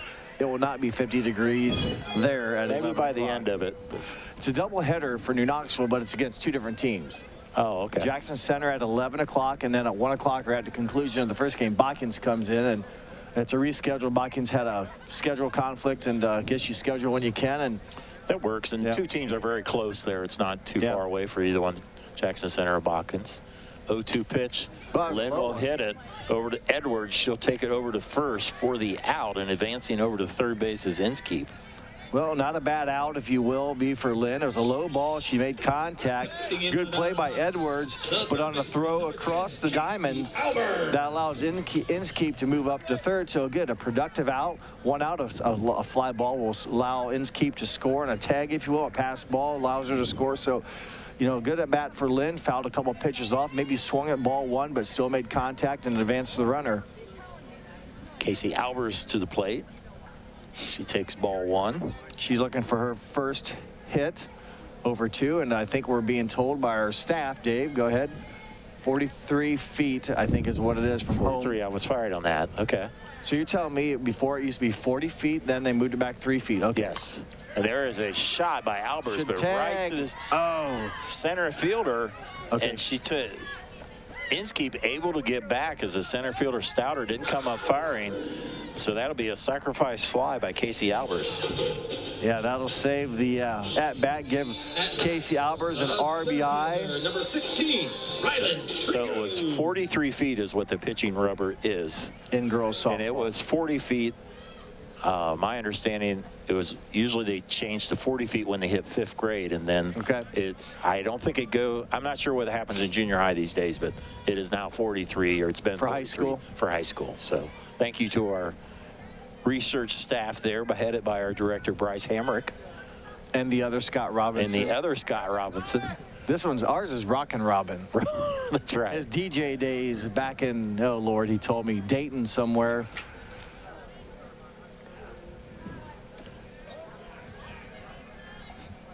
WKET 98.3, the rocking best at your request. Rockin' Robin at Kettering Fairmont. I think we got that right. Now our assistant director today, Rockin' Robin, Scott Robinson. Not to be confused with the former head coach for Minster in softball, Scott Robinson, as well. Again, he took that Minster team in 2014 all the way to the state finals, runner-up for the Wildcats that year, along with a MAC championship. At the plate right now is Ryland Trigo. She swings through that. 2-1 now. Still working against Bree Metzler.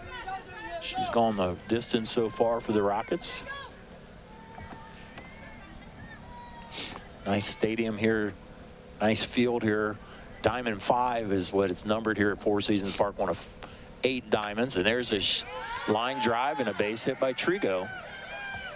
Trigo will try to take a wide turn, and she will slide back into first base, content with a single. Yeah, nice piece of hitting. She gets her first hit of the day for the number 9 hitter, and well-struck ball. And again, 2 outs now. Wildcats continue to put offense on display here this afternoon. Bring the leadoff batter, Lindy Hemmelgarn. She's had a nice day at the plate. 2 for 3. Or, I'm sorry, 2 for 2 with a walk. So first pitch, she takes a strike. And their first game against the Lions, she was 2 for 3. So you add that all up, she is 4 for 5. That's a nice start. Yep, couple runs scored. Had that triple in her last at bat, and then came home on a stolen base attempt that resulted in an error, throwing error, and let her teammates score. Pop fly and caught it. Nice job there by Taylor Dye. Went off of her glove, but she hung on for the 3rd out. Wildcats add a run on our First National Bank score where they lead 9-5. We'll be back with the 6th inning when we return on NKTelco Sports. Are you looking for a new career with amazing growth potential? Nidec Press and Automation is hiring for many positions right now. Nidec is a global company that is growing with its sights on being a billion-dollar company. Machinists, service technicians, human resource personnel, IT specialists, electrical engineers, mechanical engineers, and many more. The opportunities abound at Nidec Press and Automation. Go to minsterjobs.com now to get started on your new career with Nidec.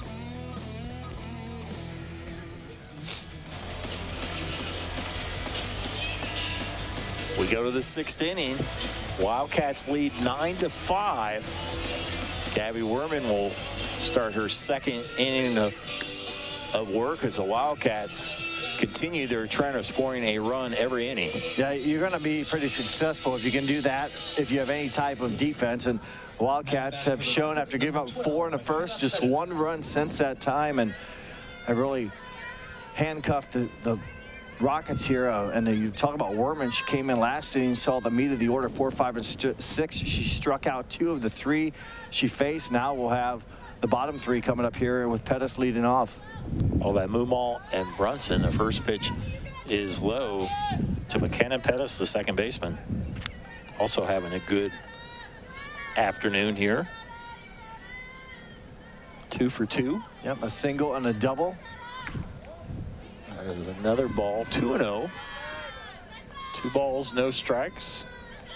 Pettis on those 2 hits also collected an RBI and also has scored a run. There's a hit down, way down the left field line. First foul ball on the left side that's gone out of the park here is Diamond 5. This is a fairly new park. I want to say 3 or 4 years ago. This was a baseball field used by not the high school, but for junior high, Pony League as they will. And then it was decided it wasn't really used that much, and they wanted to have a nicer field. That pitch is outside. They want to have a nicer field for the high school softball, so they made it a shorter field and have a nice tall fence. I want to say that's probably 10 feet, I'm guessing. Yeah, at least. It's made a nice home for the Wildcats softball team. It's a nice complex here. As there's another ball here as just downstairs. We'll go to first base. First Minster walk, I think, of the day, Dave, by either pitcher between Hoskins or Worman. Yeah, that fence has got to be 10. Well, I'm guessing it's 10. That's got to be 10. I don't think it's 12. It's not 8 because you can't jump in. Yeah, so you won't see any, like, home runs robbed, if you will. There's a strike. High strike at the letters there. So yeah, it's a little taller in the foul grounds. 200 feet all the way around, which is common for softball fields. They have the same distance on all the fields. And with the newer park design here, you know, they can make it kind of whatever they wanted. Yeah. So they made it consistent. Some fields back in the day, you put baseball in a spot, you had room to get most of it in, and you could have, you know, the left field could be a little bit shorter, longer than the right field, and it could jet out in right center. But here, this looks pretty much almost like a uniform 200-foot radius. Isn't maybe the right word, or maybe it is 200-foot radius from home plate, or maybe it is the right word. 1-2 now on Moomaw as Pettis led us off in this inning with a walk. Gabby Worman on the mound here in her second inning of work. Pitch is low. Infield defense for the Wildcats. Michaela Hoskins at first base. At second base, Emma Lynn. Lindy Hemmelgarn at shortstop. Casey Albers at third base. Outfielders is Elena Pranger, Rylan Trigo, and Addie Inskeep from left, center, and right. There's a swing and a miss on the off-speed. Worman with the strikeout. Nice pitch by Worman, getting ahead in the count and taking advantage of it, and gets a big first out. You know, they don't want, Wildcats don't want to give Anna any rhythm or any momentum, if you will. Softball is about like volleyball. It can really build a momentum, excitement, and there's a ground ball. Lynn at second backhands it, and it goes off of her glove and goes right to Hemmelgarn, and she turns a double play. 4 to 6 to 3. 4 to 6 to 3 for the Wildcats double play as we move to the bottom of the sixth inning. Wildcats lead 9-5 on NKTelco Sports.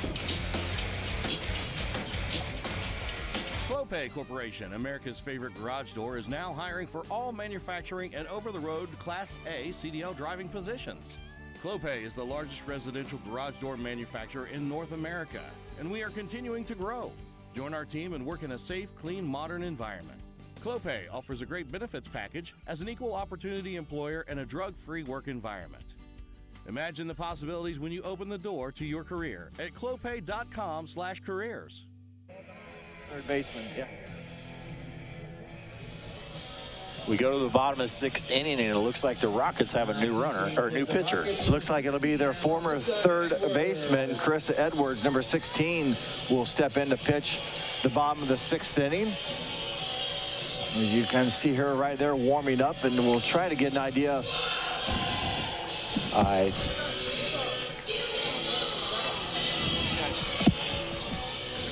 Wholesale substitutions is what we're being told by the Rockets, and kind of with sweatshirts on and stuff. Don't know exactly who they are. It looks like Brandon Cobb's still at short. I think Pettis is still at, well, have to see. Tyler Dye is definitely at first base. Behind the plate is Brooke Pettis, and we'll try to help you out as we go along here. As we'll have 2, 3, and 4, Savannah Bergman, Michaela Koss, Michaela Hoskins, and Hannah Oldegus. The Wildcats here in the bottom of the sixth inning, which they hope is their last at-bat this evening. Well, Moomaw looks like she's at second base now, unless there's two of them, because it said on the back of her sweatshirt. I think that she does look like Madison Moomaw moving in from right field. So first pitch by Edwards is outside. Yeah, and it's tough. All the outfielders have sweatshirts on. Yeah, and I think that's a rule just for softball. Baseball, I don't think they're allowed to wear sweatshirts. They can wear several. These guys straight uniforms. They can wear, really, under as much as you want. But softball, they're allowed to wear the sweatshirts, and I think is a good rule. But it makes it harder for the announcers. Yeah, I'll find out tomorrow. I thought for sure I saw some baseball where they allowed baseball players to wear like those like team issued jersey, just a team shirt. 3-0 Edwards on Bergman, her first batter. You have to report back to that for us, Jeff. I will let you know. Ooh, the 3-1. 3-1. I had the count wrong. 3 balls, 1 strike on Bergman, followed by Hoskins. The meat of the order of the Wildcats that have scored a run in every inning. Pitch is Bergman over to third base, through the third baseman for an error. Third baseman tried to charge it there. We'll call that E5. Second Anna error of the game. It's Hoskins, now the first baseman, will come to the plate. Minster scored 3 in the first, 1 in the second, 2 in the third, 2 in the fourth, and 1 in the fifth. Like Jeff mentioned, If you can do that, you can win a lot of ball games if you score every inning. Pitch is high. As Edwards on in relief from Metzler. Metzler gave up 9 runs in 5 innings. Hoskins was the pitcher for batting out. Boy, nice play there. And that's the third baseman throws it into the outfield. Bergman's going to come all the way around to score.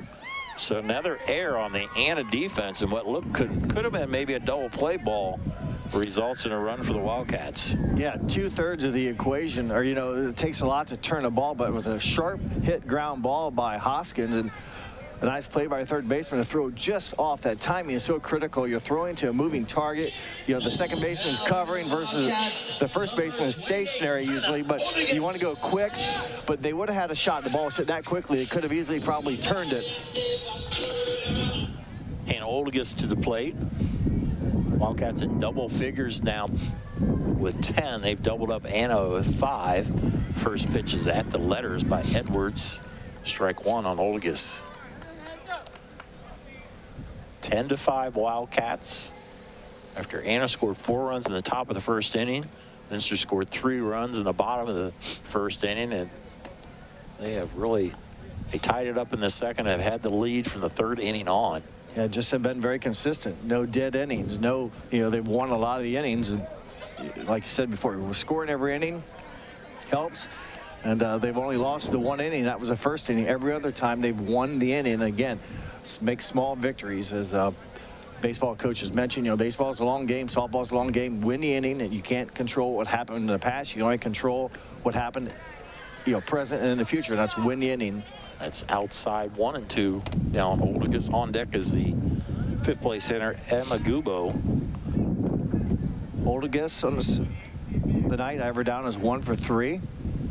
A single in the 3rd inning and had an RBI out in the 1st inning, but there's a swings through that one for the first out. First Minster player to strike out, I believe, today.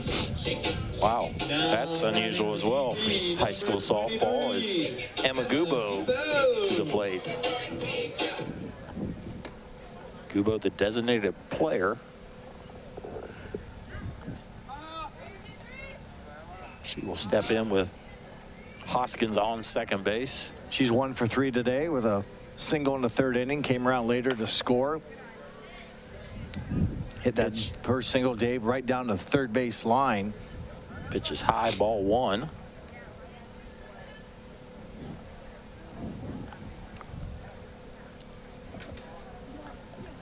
Edwards back on the rubber. Wind. There's off the end of the bat to Cobb. She will turn the double play, and that will end the inning. Wildcats add another run. We go to the 7th inning. Wildcats 3 outs away here on NKTelco Sports.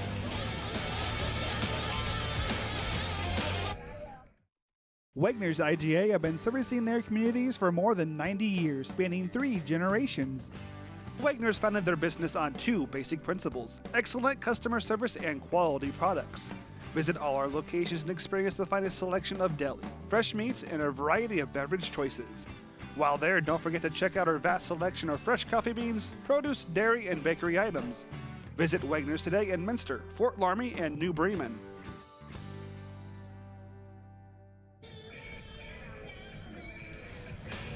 As we go to the 7th inning,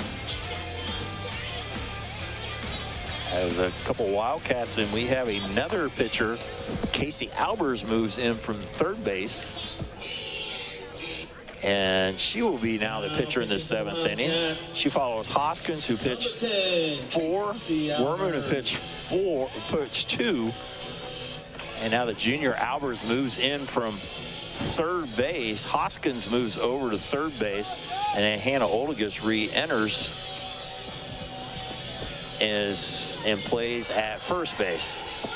So Casey Albers trying to close out the game for the Wildcats here in the 7th inning.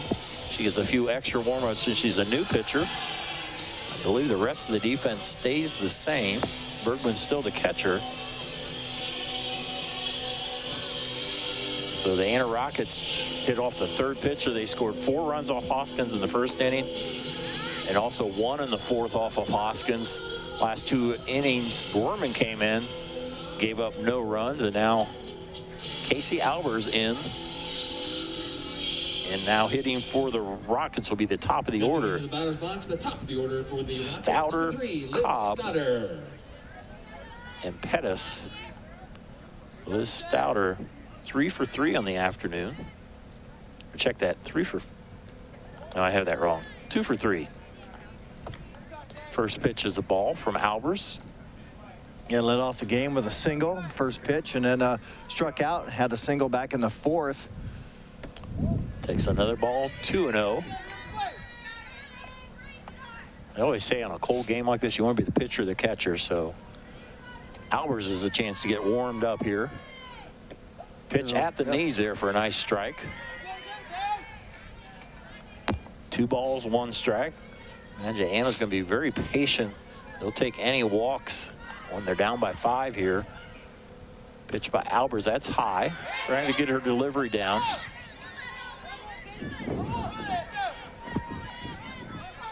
Two balls, 2 strikes. There's a swing and a miss. She recovers for the strikeout. Now batting, Brenna Cobb Cobb. to the plate. Looking for her first hit of the afternoon, evening for the shortstop. She's made contact. She's hit into 2 fielders' choices and flew out.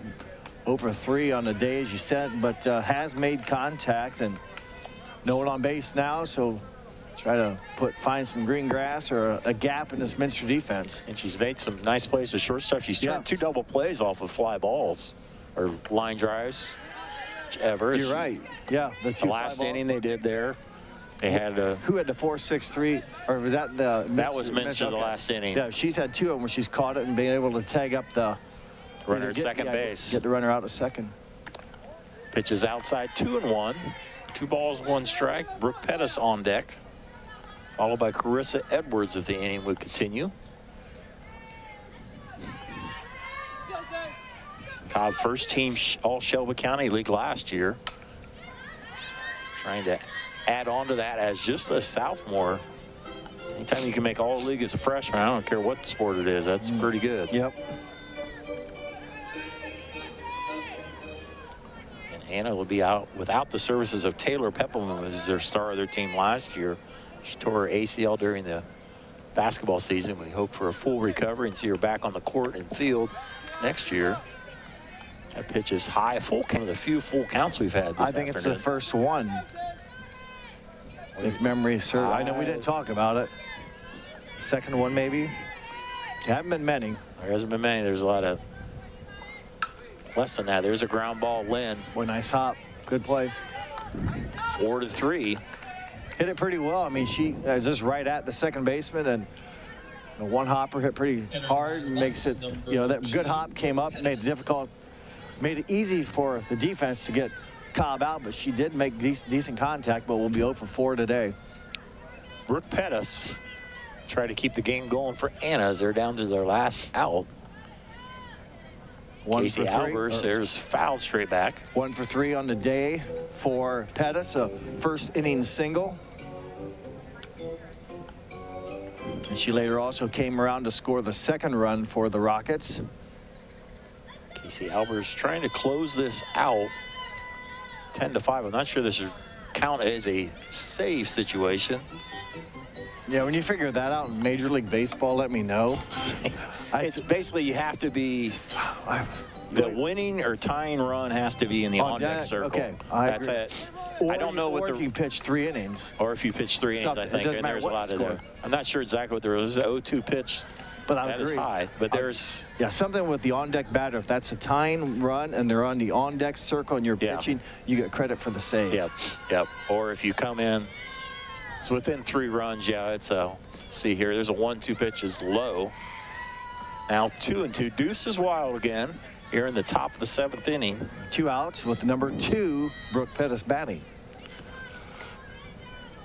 So each time you found a 4th one to the 2 balls, 2 strikes, and 2 outs. There's a pitch. That is high. It was the last time somebody was on second base. Second base, yes. All right, full count. Another full count. We've had the second one of this inning on Brooke Pettis, trying to keep the inning, the game alive for the Rockets. We did have another one. Brenna Cott went full count back in the second inning, so you're right, third time. Albers, that is fouled back by Pettis as she stays alive. Brooke was second team Shelby County League last year, her sophomore season. Hit 450. She and Carissa Edwards are second team. Mentioned Cobb was first team. Bree Metzler and Nyla Crossan, who was a senior last year, was honorable mention. There's a 3-2 pitch outside, and we will have a walk as Pettis keeps it alive. Entering the batter's box, number 16. Now the pitcher, Carissa Edwards, to the plate. Edwards 2 for 3 on the afternoon, an RBI single in the first inning, a single in the third, and then flew out or popped up to Hemmelgarn at shortstop in her last at bat back in the fifth inning. Strike there thrown by Albers right across the outside part of the plate.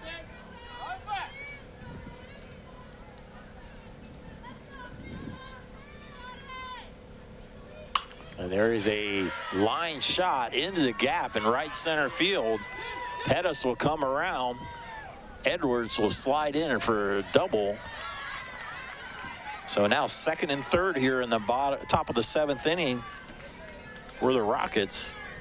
A little 2-out magic for the Rockets, hoping to keep it going. They need they're down to the final out.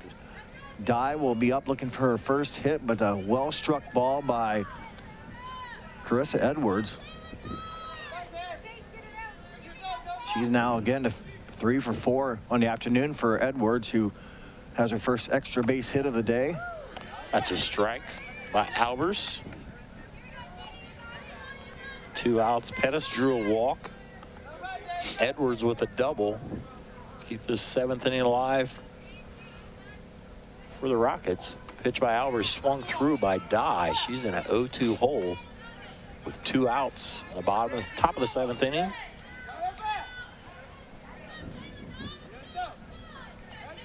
Finish up this inning. We'll come back with our stats and recap, brought to you by Wagner's IGA. That pitch is low, just down. Ball 2 strikes. Assuming the Rockets can't keep this going. 5, they got a rally going here, but nothing has crossed the plate yet this inning, so that's the key factor. They still trail by 5. 1-2 pitch, and there's a fly ball into right field. Inskeep fighting the sun and the wind. She's able to record the third out. The Wildcats prevail over the Rockets 10-5 on our First National Bank scoreboard. We will be back to wrap it up here on NKTelco Sports. 10-5 victory. The next time the Wildcats are in action will be tomorrow here at Varsity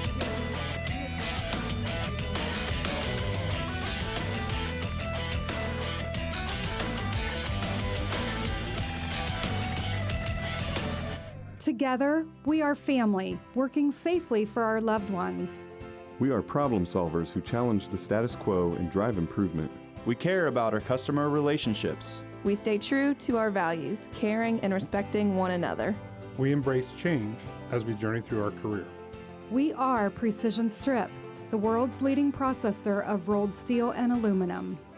Precision Strip, doing the exceptional. Located in Jackson Center, Ohio, Airstream is now hiring for numerous general production positions. Work first shift and earn up to $26 per hour with production and attendance bonuses, 401k employer match, medical, dental, and vision, plus an on-site health clinic, fitness center, and full-service cafeteria. Visit airstream.com/apply to learn more.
Clopay Corporation, America's favorite garage door, is now hiring for all manufacturing and over-the-road Class A CDL driving positions.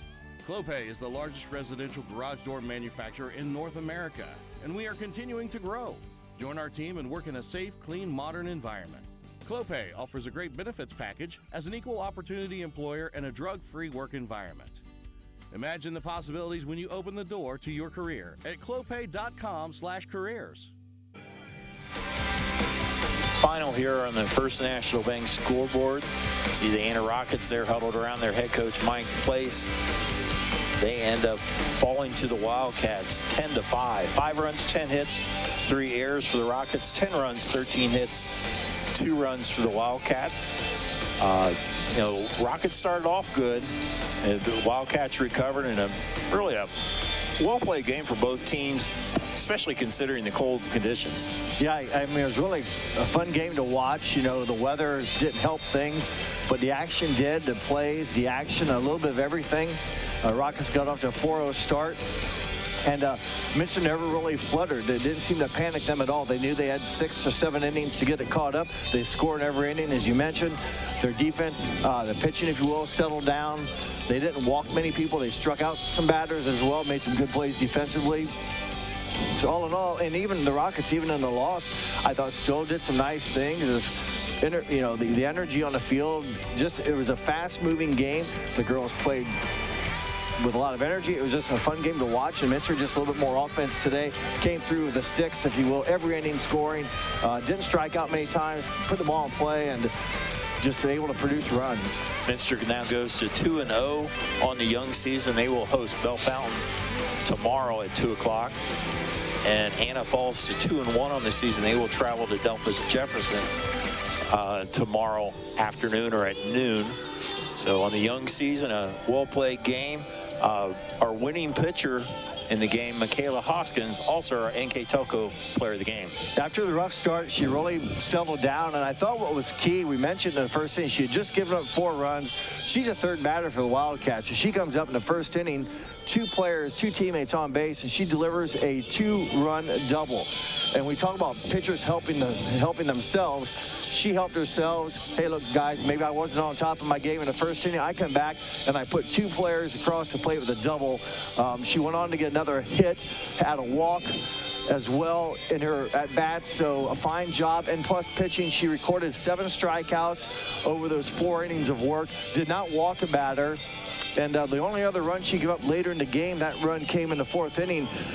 I look back, that's when Pettis hit a base hit right down the third base line. It was just barely fair, and Pettis was able to come around and score. If that ball isn't fair, maybe that run doesn't score, and then she really pitches a shutout, if you will, after that first inning. But long story short, congratulations to Michaela Hoskins, number 15 on the Minster roster, our player of the game for her performance today.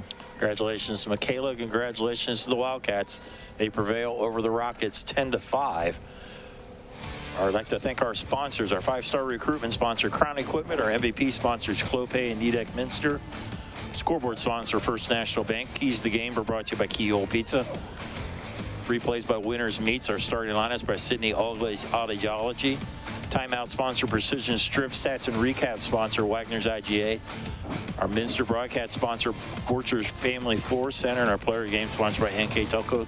Those sponsors make these telecasts possible. For our NKTelco crew, Director Bryce Hamrick, assisted by Scott Robinson. On camera, Josh Miller and Michael Laus. For our partner, Jeff Enchen, I'm Dave Kanapke. Thanks for watching on NKTelco Sports.